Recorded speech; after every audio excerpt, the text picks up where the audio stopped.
Some of you guys are saying that William Ruto may not be able to deliver what he promised to Kenyans within the 5 years' time that he's going to be president. That you're finding it difficult for him to go to deliver. You have your own reason why you're predicting that.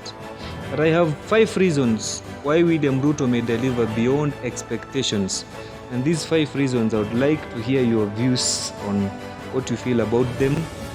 Before I go to the 5 reasons, kindly, if you're here for the first time and you're not subscribed to Kim Explains, kindly do hit that subscribe button.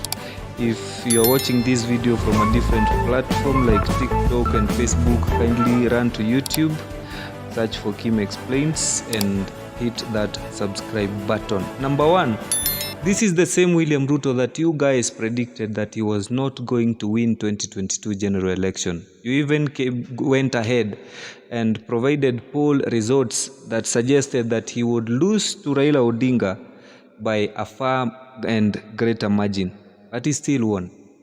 After winning, the same William Ruto, where you took him to the Supreme Court, you said that the government had powers to bribe the courts in favor of Raila Odinga, and that this is where he was going to be, his win was going to be declared null and void.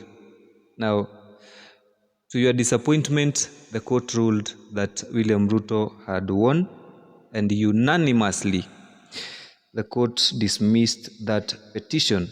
Number 2, William Ruto is both educated and smart politician. He's a graduate of University of Nairobi. He holds a PhD degree. This alone qualifies him to work smarter or smartest than all the previous presidents. And beyond that, he is politically smart. There is no politician that has been able to bring down William Ruto. Actually, he has never lost any election since when he started politics, and every time they elect him back because of his track record. So you can tell that we have the right president. For the first time, we have a president who has a doctorate qualification academically. Number 3, William Ruto does not take alcohol. He doesn't take any drug. So that means he cannot be compromised or do some things unconsciously. Now, a few days ago, Maina Commander said that why Azimio lost to the Kenya Kwanza Brigade is because Uhuru was too drunk. Now, if that was organizing a campaign as a head of state who had every instrument of power to mobilize everything and all resources in favor of Raila Odinga, yet he failed because of alcohol. Again, when Mike Sonko surrendered powers to the NMS when he was the governor of Nairobi, he said that he was not aware when he was signing that document because he was unconscious and he was drunk. He said that the government first made him drunk before he signed those papers. So it tells you that if a politician is drunk or you get too drunk, you might end up doing things that are not what you are supposed to do when you are unconscious, and then when you come back to your sense, you do realize that you did a mistake that actually affected your work. This is something that William Ruto will not find himself in. Next on, William Ruto is not operating alone. You realize that he had the longest manifesto. Even Azimio was complaining that he had prepared too much of what he had to expect. Remember, all the content in his manifesto was prepared by professionals and technocrats for the specific fields each manifesto was touching on. If it is education, he engaged experts of education. If it is business, experts of business. If it is agriculture, experts of agriculture. And what they were preparing is not more requiring resources like money. All required more of policies and following the correct law to implement what is already in the constitution. So he doesn't need all this money people are talking about.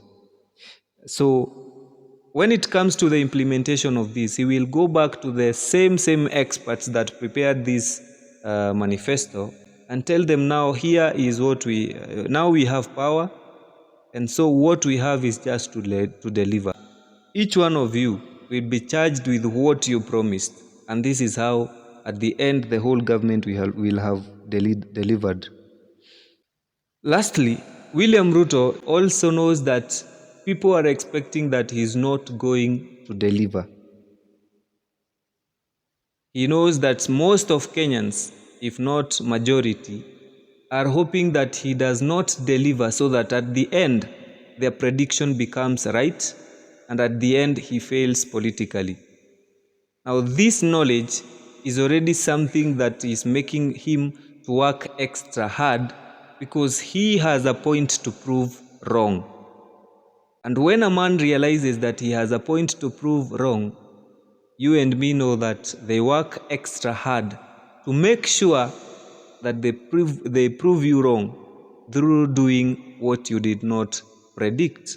So at the end of the 5 years, you might even end up loving him more.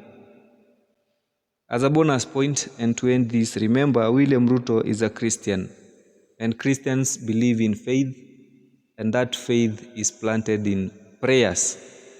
Himself, William Ruto believes in prayers, and he has the support of a very prayerful woman, Rachel Ruto.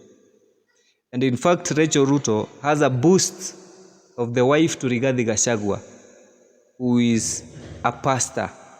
By the way, she's called Pastor Gachagua, so you know better. I don't know what you feel about what I'm saying. Maybe I'm saying it because I love Ruto too much.